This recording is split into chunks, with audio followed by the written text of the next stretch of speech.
Continuamos hablando sobre la oración de petición, haciendo un poco de resumen espontáneo de las cosas que hemos escuchado, pero lo más importante es las cosas que sabemos del Evangelio. ¿Qué nos dice el Evangelio? Ustedes recordarán inmediatamente las citas.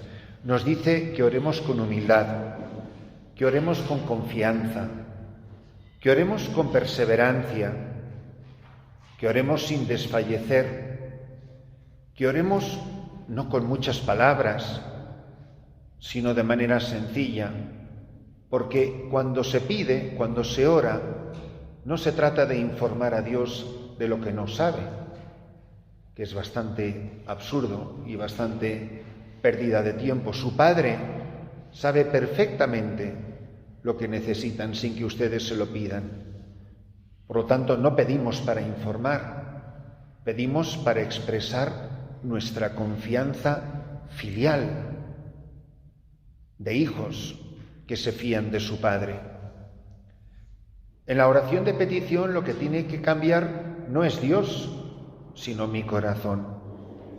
Porque Dios no da, esto lo explica maravillosamente San Agustín, Dios no da sino al que está preparado para recibir. Porque si recibimos sin estar preparados, al final nos vamos haciendo cada vez más soberbios. Orar con confianza de hijos. Orar con corazón de pobre, como pedían los pobres los milagros a Jesús.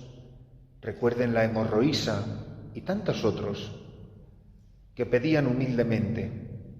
El paralítico, el ciego de nacimiento. Qué gran lección es el ciego Bartimeo, el que no le importaba que le mandaran a callar ni que se burlaran de él, no. Él seguía gritando detrás de Jesús y pedía con humildad: ¿qué quieres que haga por ti? Que vea. Entonces, muchas veces lo que nos falla en la oración es la fe, la confianza. No recibimos porque pedimos con muy poca confianza. Se cuenta, me imagino que será como a modo de chiste, de un pueblo en España que estaba sufriendo muchísima sequía. Y allí hay la costumbre, me imagino que aquí también, de hacer rogativas en momentos graves de sequía donde de la siembra dependía la vida de un pueblo. Bueno, pues el párroco convocó a toda la parroquia por la tarde a una oración. Y cuando sube al púlpito les grita a voz en grito: ¿pero cómo les va Dios a dar a ustedes la lluvia si no tienen fe? Y grita uno: ¿y usted cómo sabe que no tenemos fe? Dice: pero si ninguno ha traído paraguas, ninguno ha traído una sombrilla. Parece una tontería, pero ¿cuántas veces pedimos convencidos de que no nos van a dar nada? De que no sirve para nada pedir. Así no vamos a recibir ciertamente. Y como obviamente no recibimos, nos reafirmamos. Dice: ¿ves cómo no sirve para nada? Entonces, la oración de petición no es una oración egoísta necesariamente. Es una oración del que confiesa su propia indigencia, su propia pobreza, su propia necesidad. Yo tuve la oportunidad de ir muchas veces con la Madre Teresa en carro, íbamos juntos en el vehículo a pedir cosas, pues a un ministro, a un alcalde, a un cardenal, lo que fuera. Y a ella le gustaba mucho la oración de San Bernardo: acordaos, el memorare, acordaos, oh piadosísima Virgen María, que jamás se oyó decir. Bueno, ella hacía novenas de esa oración. Cuando necesitaba algo mucho, hacía una novena de esa oración. O sea, decía esa oración 9 veces. Pero lo más sorprendente no era eso. Lo más sorprendente es que cuando íbamos al sitio a pedir, ella decía: vamos a hacer una novena para dar las gracias por lo que nos van a dar. O sea, era tal la confianza que antes de pedir daba gracias, porque no le cabía en la cabeza que pudiera fallar la oración o la petición. Es una lección sencilla, pero indica confianza. Anda que no son tercos los niños cuando quieren algo y quieren pedirlo.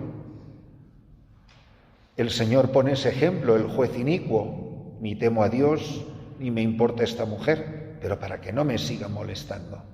Es una manera pedagógica, ¿no?, de Jesús explicar la importancia.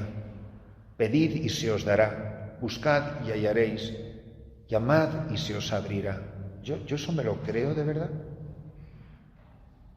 Fíjese, si solamente pidiéramos en estos ejercicios que cambie mi corazón, yo me creo de verdad que si lo pido con perseverancia me lo van a dar, que cambie el mío y que cambie el corazón de los demás, no faltaba más, que podemos pedir para nosotros y para el mundo entero, pero creérmelo de verdad. Yo, sacerdote, cuando celebro una misa por esos pueblos de mundos de Dios, en esas montañas, yo me creo que esa misa va a servir para algo. Gente que no me entiende, gente que viene despistada, gente que está hablando, gente que no sabe si ponerse de pie o a la pata coja. Y sin embargo, yo me creo que esa misa sirve para algo. Porque anda que recorrerte 6 horas de carretera para una cosa que no sirve para nada, más me vale. Y a lo mejor no va a servir para nada porque yo no espero que sirva para algo. Es mi falta de esperanza que hace que esa misa sea infructuosa. Muchas veces lo único que necesita Jesús para hacer un milagro es la pregunta que antes de hacerlo le hace a la persona: ¿crees que puedo hacerlo? ¿Recuerda? No digamos, si tuvieras fe como un granito de mostaza, le dirías a esa montaña que se arrojara al mar y te obedecería. Yo tengo un amigo sacerdote muy simpático, magnífico sacerdote, una persona muy preparada y muy culta, pero que tiene mucha gracia. Dice, pues eso es muy fácil, lo de rezar con fe para que la montaña se tire al mar. Eso es facilísimo. Dice, mira, se hace así. Señor, te pido que esa montaña se arroje al mar. Y abres los ojos y la montaña está en el mismo sitio y dice, anda, ¿ya ha vuelto?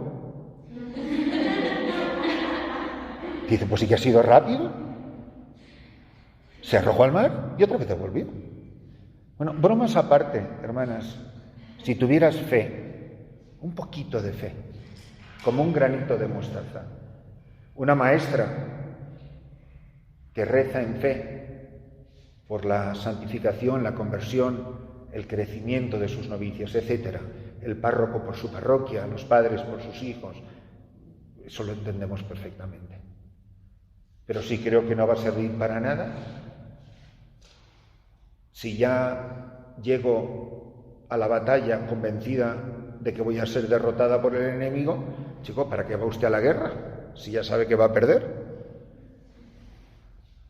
Entonces, el problema es que muchas veces hacemos mal la oración de petición y así no produce fruto.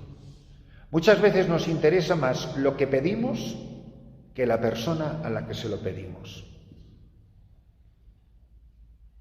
En cambio, si la petición fuera simplemente una excusa, una oportunidad para estar con quien sabemos que nos ama, 3 santos que yo sepa han tenido la misma experiencia mística, una locución. Locución es oír una voz, la voz de Jesús en tu corazón. Santa Teresa de Jesús oye la voz de Cristo Esposo que le dice, Teresa, por todos tus trabajos, por todo lo que has hecho por mí, ¿qué quieres que te dé? Y contesta ella, nada, Señor, solo más amor para más amarte. Lo único que te pido es que me des más amor en mi corazón para que yo te pueda amar más. ¿Qué quieres que te dé? Santo Tomás de Aquino tuvo esa misma experiencia, que oye la voz de Jesús, Tomás, has escrito bien de mí, gran autor de la teología. ¿Qué quieres que te dé? Dice, nada, Señor, solo a ti, que mi única petición eres tú. Y San Juan de la Cruz, que no es tanto una voz, sino es un cuadro que se puede visitar, yo lo he visto. De hecho, tengo una copia encima de mi escritorio en Arroyo. Me encanta ese cuadro y lo tengo en mi capilla en España y lo tengo encima de mi mesa, aquí, que le habla el cuadro, le dice: por todos tus trabajos, por todo lo que has sufrido por mí, Juan, ¿qué quieres que te dé? Y él dice en latín: Nihil domine, patiet contemni pro te. Nada, Señor, solo sufrir y padecer por ti. Solo dame una participación más grande de la cruz. Entonces, la oración de petición está en la raíz de la vida cristiana. Es más, Dios nos dice que pidamos. Pidan y se les dará. Santiago corrige mucho esto en su carta. Dice: no recibís porque pedís mal.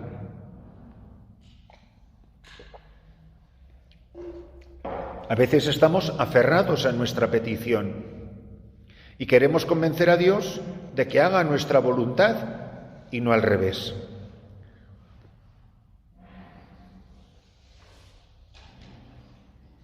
¿Qué le pasa al soberbio? Que le cuesta mucho pedir. Ay, es que me da tanta vergüenza. No te da vergüenza, lo que pasa es que eres soberbio.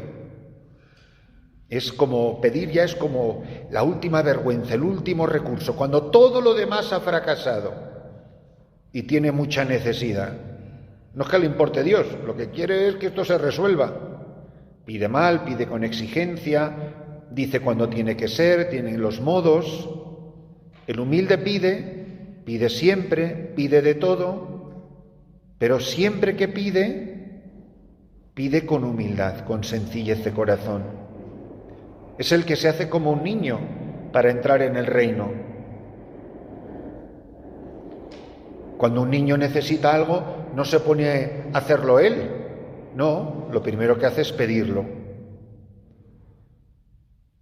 San Pablo nos da ejemplo. Él pedía sin cesar noche y día, Colosenses 1:9 y 1 Tesalonicenses 3:10. Pero lo que siempre da Dios, ¿qué nos pasa con la oración de petición? Que muchas veces no se cumple el objeto material que estamos pidiendo, que es donde lamentablemente hemos puesto la fuerza de la petición. Pero la petición lo que siempre produce es cercanía con la persona a la que pedimos. A veces nos interesan más los dones de Dios que el Dios de los dones. Dios da sus dones cuando ve que los recibimos como dones suyos, con humildad, que no nos enorgullecemos con ellos, que nos alejaría de Él. Por eso es la humildad expresada y actualizada en la petición la que nos dispone a recibir los dones que Dios nos quiere dar como expresión de su presencia en nuestra vida. Por eso los humildes piden y crecen rápidamente en la gracia, con gran sencillez y gran seguridad. Recuerden las palabras tremendas de la primera carta del apóstol San Pedro, y es que Dios resiste a los soberbios y a los humildes da su gracia. Humillaos, pues, bajo la poderosa mano de Dios, para que a su tiempo os ensalce. Echad sobre él todos vuestros cuidados, vuestros agobios, puesto que tiene providencia sobre ustedes. Yo tengo que pedir de tal manera que me crea que la petición tiene una eficacia infalible, que Dios no puede hacerse el sordo a mi oración y a mi ruego. Por eso la oración de petición es la manera más sencilla de crecer en la amistad con Cristo. Porque la oración no depende tanto de mis méritos, de mis obras buenas. Se apoya inmediatamente la oración de petición en la bondad de Dios, que es gratuita y que es misericordioso. Y de ahí viene nuestra esperanza. Si nos está diciendo que pidamos, es que está deseando darnos. Y repito, Dios responde siempre a nuestras peticiones, aunque no siempre según el tiempo y la manera en que deseamos.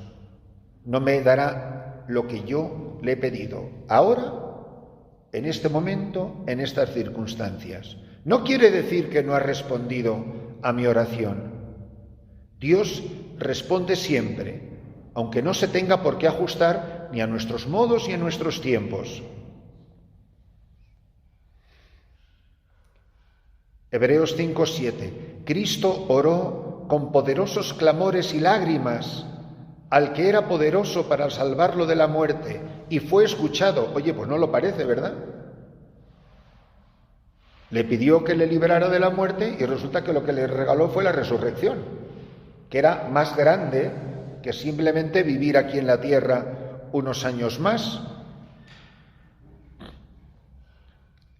Él no fue escuchado por la supresión de la cruz redentora. Aleja de mí este cáliz.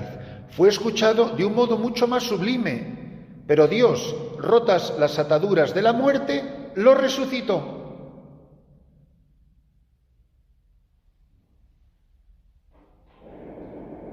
Por eso muchísima gente piensa que la oración de petición es vana, que no sirve para nada, que para nada va a influir en la providencia divina, que Dios ya ha decidido las cosas y mi oración da completamente igual.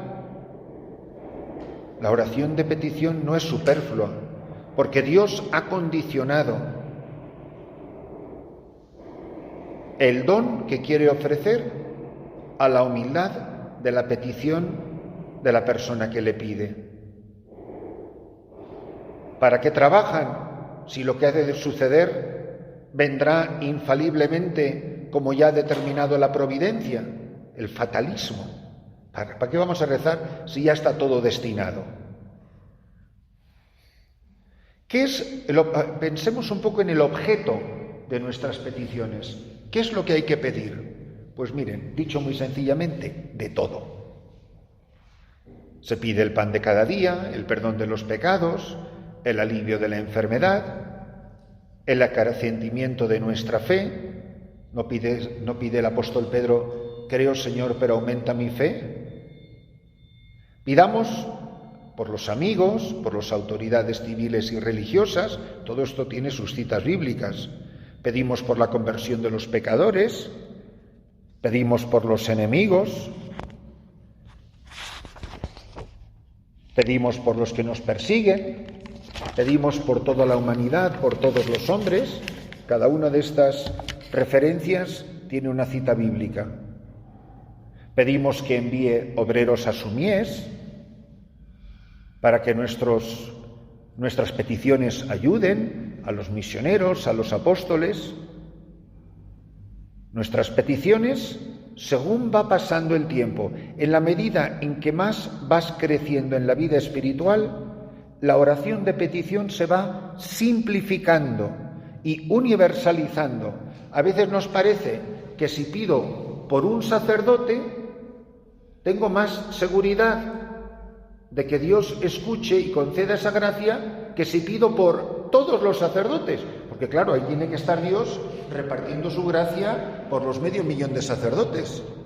Pero si lo pido todo por uno, ahí, pues ¡pum!, ahí le cae todo a él. Y no es así. Da igual que pidas por uno que por todos.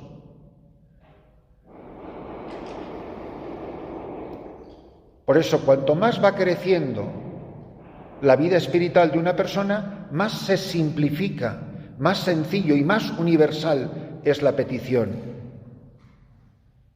Y al final, cuando la petición se ha simplificado del todo, acabamos pidiendo solo que Dios quiere que le pidamos. Si una persona dice, Señor, si yo no sé lo que te tengo que pedir, dame lo que tú quieras. Una persona que se deja mover así por el Espíritu Santo, ¿cómo no va a recibir el don de Dios? Así, una oración de una persona, claro que siempre tiene efecto. Pero al final, lo que pedimos es a Él mismo. Él es el don. Él es la respuesta de la oración.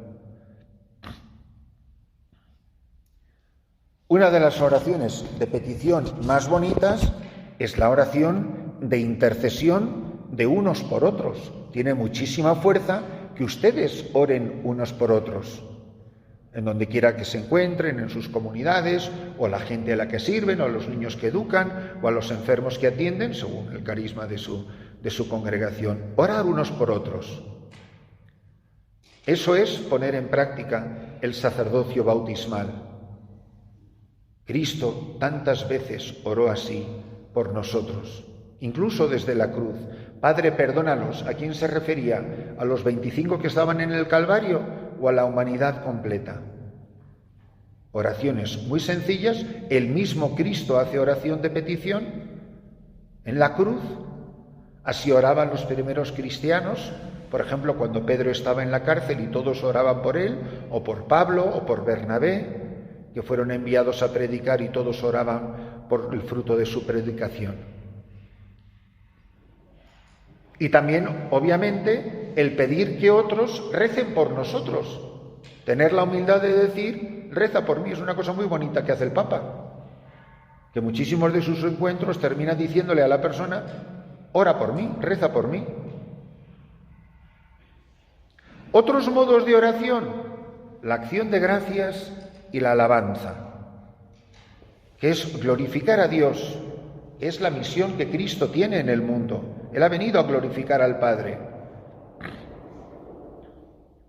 Y si es la misión de Cristo, es también, por ende, la misión de la Iglesia.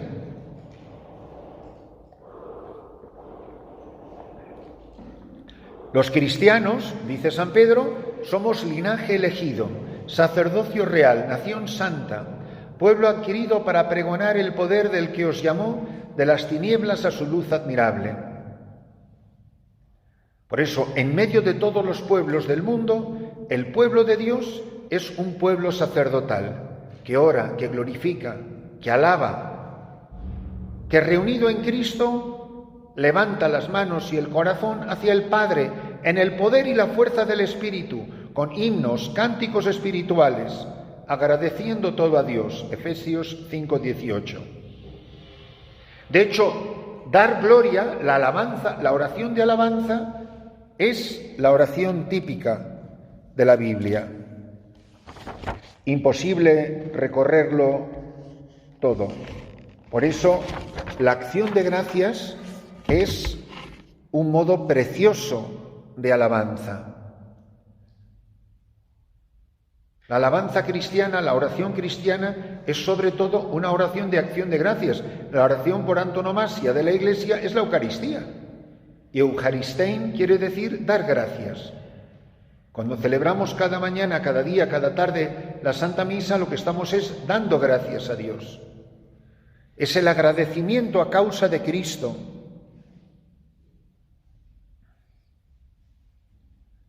Todas o la mayoría de las cartas de San Pablo comienzan con una acción de gracias. Gracias sean dadas. De hecho, nosotros los cristianos estamos llamados a vivir en permanente acción de gracias. Es un estado de vida. Es una actitud, una disposición interna, continua del corazón. Es lo que hacen los bienaventurados en el cielo, es lo que hacen los redimidos, que alaban y glorifican a Dios. Es más, se queja Jesús del desagradecimiento hacia Dios. ¿No han sido 10 los que fueron curados? ¿Y los otros 9? ¿Dónde están? ¿Solo ha venido este samaritano a dar gracias? Lucas 17:17. Por eso la Iglesia está llamada a ser en el mundo una permanente Eucaristía. En verdad es justo y necesario, es nuestro deber y salvación darte gracias. Despierten. Empiezo otra vez, a ver si las agarro un poco más espabiladas. En verdad es justo y necesario, Es nuestro deber y salvación darte gracias. ¿Cuándo? Siempre. Pero ¿cuántas veces hemos escuchado esas palabras? Yo soy una persona que siempre vive en acción de gracias, porque eso es lo que decimos que estamos dispuestos a hacer en cada Eucaristía, aunque con perdón, maldito el caso que le hacemos. Darte gracias siempre y en todo lugar, Señor Padre Santo, Dios Todopoderoso y Eterno. La acción de gracias, en definitiva, es lo mismo que la alabanza cristiana, que nace de un conocimiento nuevo de la bondad de Dios. Si tú no tienes experiencia de la bondad de Dios, del amor de Dios, de la misericordia de Dios en tu vida, ¿cómo vas a dar gracias? Pero si tienes experiencia de su amor, de su bondad, de su misericordia, y no le das gracias, qué mala persona eres. Entonces, la razón por la cual no lo hago frecuentemente, ¿cuál es? ¿Porque Dios no ha hecho nada conmigo o porque soy un desagradecido? En algunos sitios dicen malagradecido. La alabanza cristiana junto a la acción de gracias nace de un conocimiento nuevo de la bondad de Dios en Cristo y se expresa en un canto nuevo. Tendrá formas diferentes. ¿Qué es el Magnificat? ¿Qué es el Benedictus? ¿Qué es el Nunc Dimittis? Jesús, con sus apóstoles, con sus seguidores, rezaba los salmos que mandaba el rito de la Pascua. ¿Recuerdan? Hizo tal, porque es eterna su misericordia. Dividió en dos partes el Mar Rojo, recuerden, porque es eterna su misericordia, etc. Es un reconocimiento de las maravillas de Dios. ¿O Dios no ha hecho maravilla ninguna en mi vida? Entonces, ¿de qué le voy a dar gracias si no ha hecho nada? ¿O ha hecho maravillas en mi vida y yo soy muy, muy desagradecido? Es que voy a la capilla y no sé qué rezar. Oye, niña, ¿tú no sabes de qué tienes que dar gracias? Dios no ha hecho nada, solo por llevar la ropa que llevas puesta. Vamos, que es para que estar todo el día llorando y diciendo, ¿pero quién seré yo?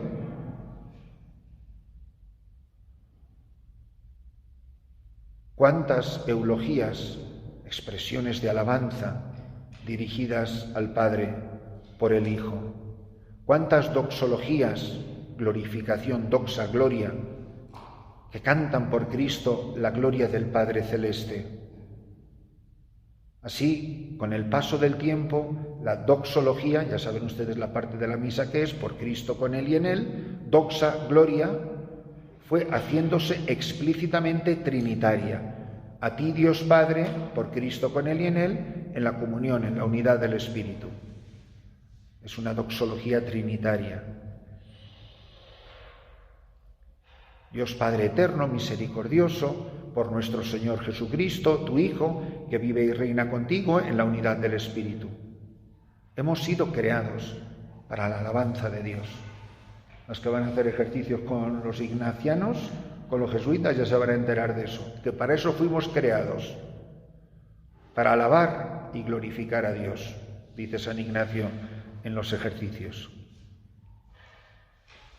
Pero es que estamos llamados no solo a diferentes modos de oración, estamos llamados, hermanas, a la oración continua.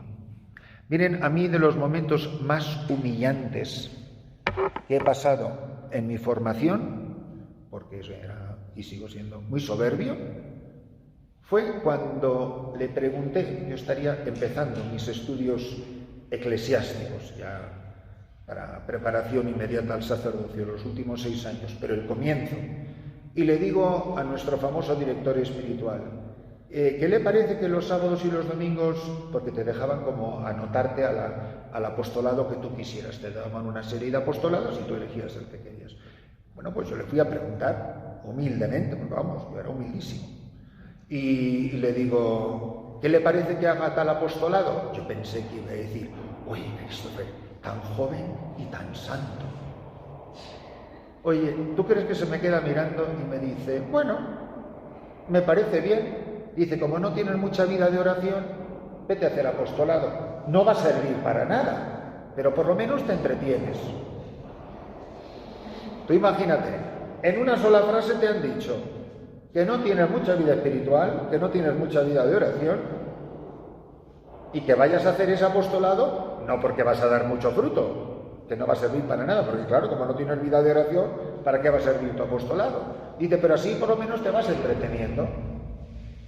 Vamos, salí de ahí yo con depresión y taquicardia. Pero pasan los años y termino la filosofía y empiezo la teología y bueno, pues voy al comienzo del curso, ¿qué apostolado le parece que haga? Dice, pues mira, yo creo que de aquí a que te ordenes, que eran 4 años, no hagas ningún apostolado, me dijo, fíjese, no hagas ningún apostolado, dedícate a rezar. Y todos se iban a los hospitales, a los ferinatos, catequesis en las parroquias, muy bonito todo lo que se hacía. Y a mí me mandó a irme a la capilla los sábados y los domingos enteros por la mañana. Y te aprende a rezar. Y ahí estaba yo no sé si rezaba o miraba las musarañas o contaba las telarañas, pero bueno, a mí me habían dicho que rezar y yo a rezar, obediente. Pero fíjense qué bonito, estamos llamados a la oración continua. Cuando venga una hermana de estas así, de las más jovencitas, sin velo, no, todavía no, porque ustedes son muy curiosas. Primero no lo llevan, luego lo llevan y luego se lo quitan, no hay quien las entienda. Pero bueno, estoy seguro que tiene una explicación dogmática. Yo no voy a dejar de decirlo hasta que transforme esta congregación y se pongan todas el velo. No voy a parar, pero bueno. Y además yo soy perseverante en la oración, de petición. Díganme que no es incomprensible. Pero bueno, una que todavía no se lo ha puesto. Pues que haga un poco de apostolado, que rece lo que pueda y que vaya caminando. Cuanto más va aumentando la vida de oración, quítale apostolado, quítale trabajo a la hermana. ¿Cómo? Sí, quítale apostolado. Dale sobre todo mucho tiempo de oración. O sea, es absolutamente intolerable que en la vida religiosa pase un día en que tú digas no he tenido tiempo de rezar. O sea, están ustedes en una institución completamente pervertida, si eso pasa, que por supuesto no pasa. Ay, no he tenido tiempo. Bueno, pues ofrece el apostolado en vez de las... ¿Qué? El apostolado en vez de las vísperas. A usted se le ha ido la olla. Pero esas tonterías se dicen, ¿eh? Y anda que no hay cura que no los dicen. No. Pues que se quede sin hacer. Porque lo que no puede querer Dios es que yo me aleje de Él por hacer algo en su favor. Eso es diabólico. Entonces, cuando va creciendo, que vaya disminuyendo la actividad, que haga una actividad sencilla, la que sea, pero dale todo el tiempo que necesita para rezar, que aprenda a rezar. Que vaya cogiendo el gusto de la oración. Los enfermos no tienen apetito. Y el que está empezando la vida cristiana está todavía bebiendo leche, está todavía con el pezón de la madre en la boca. Bueno, pues vete dándole alimento sólido despacio. Pero no le pongas plazos. Tienes que estar 2 horas en la capilla, eso no sirve para nada. Entonces, ¿cuánto tengo que rezar? Acuérdense de la fórmula. Lo que puedas hacer con paz. Yo no sé si es 1 o 100 minutos. Lo que puedas hacer con paz. Y ten la humildad de decir, yo no puedo más. Entonces es que claro, yo estoy ahí, y entonces yo ya estoy como pues salte. Pero ¿dónde está escrito que tienes que estar ahí en la Biblia tantos minutos? Que esto no es cuestión de fórmulas, que el amor no tiene fórmulas. Entonces vas creciendo en la vida de oración. Aumenta la vida de oración, va disminuyendo el apostolado. Cuanto más vida de oración vas teniendo, la oración se va comiendo a la actividad. Pero cuanto más vida de oración tienes, ya menos necesitas tanto tiempo en la capilla. ¿Por qué? Porque ya hagas lo que hagas, lo estás haciendo en oración. Déjeme que le cuente los ejemplos de los santos por si no me he explicado suficientemente. El santo cura de Ars cuando ya recuerdan que era bastante borrico y decía un montón de tremendas barbaridades, pero estaba empeñado en ser santo, cura joven, celebraba la misa cuando no había amanecido, eso lo cuenta su biografía. Y luego se quedaba de rodillas delante del sagrario en acción de gracias, oye, había celebrado antes de amanecer, se quedaba de rodillas en acción de gracias hasta que el sol llegaba al mediodía, dice el biógrafo. Y luego pues rezaba otra vez un montón y luego por la noche otro montón. Vamos, un montón y un poco de apostolado, hombre, tenía 200 feligreses, tampoco era como que fuera a evangelizar la ciudad entera, un pueblito de nada, miserable. Cuando empieza a tener tanta fama de santidad que literalmente el gobierno de Francia pone trenes especiales para que la gente de toda Francia se pueda venir y se pasaba 18 horas al día sentado en un confesionario, a ver cuánto tiempo tenía para dedicarle a la oración.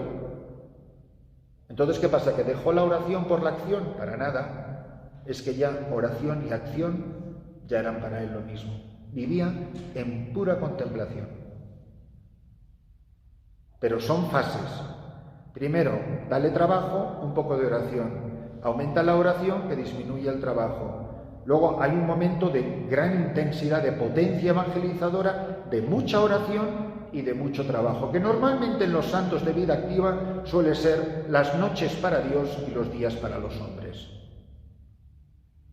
Y luego ya, es que ya no hay una fusión total entre la acción y la contemplación. Hay un ejemplo maravilloso en los Hechos de los Apóstoles.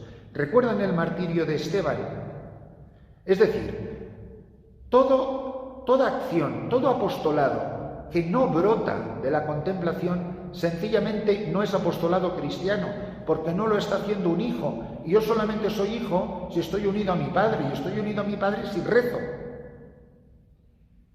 Entonces, contemplo. ¿Contemplar qué quiere decir? Hombre, la palabra lo dice. Ver, contemplo. Apostolado es dar testimonio de lo que he visto. Hermanas, ¿cómo va a hacer apostolado una hermana que nunca ha visto nada? ¿De qué está hablando? ¿De lo que ha leído en un libro? ¿De lo que se le ocurre a ella? ¿De qué está hablando? Por eso se trabaja tanto y se consigue tan poco. Porque no es testigo de nada. Al principio, si ustedes oyen esto, jovencitas ustedes, oyen estas cosas, pues nada, el padre Christopher, porque me ha convencido, no sé qué tal, y yo me pongo a repetir todo lo que le he oído al padre Christopher. Pero, ¿usted lo ha visto? No, estoy repitiendo lo que he oído. Está muy bien, pero no soy testigo. No lo he visto, lo he oído. Y a una persona que ha oído algo, no la pueden llamar a un juicio a testificar, porque el juez le va a preguntar: señorita, ¿pero usted lo vio o no lo vio? No, no lo vi, me lo han contado, como tú estás contando lo que has oído en una charla. Pero ya es una fase, muy principiante, es una fase.